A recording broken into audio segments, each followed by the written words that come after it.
anti-lock brake system is an automatic control system designed to prevent wheel lock-up during braking. It comprises three key components: sensors, electronic control units, and brake pressure regulators.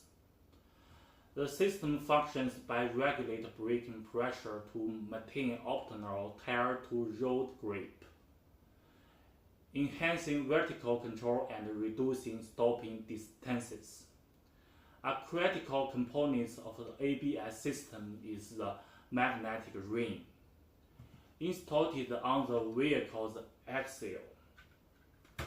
It measures wheel speed through a sensor to transmit the data to the electronic control unit. The unit processes the information to calculate the vehicle speed and determines when to adjust brake pressure. During braking, the electronic control unit repeatedly modulates brake pressure to prevent wheel lockup. This component is engineered for Hall-type anti-lock brake system wheel speed sensors to enhance vehicle safety and performance.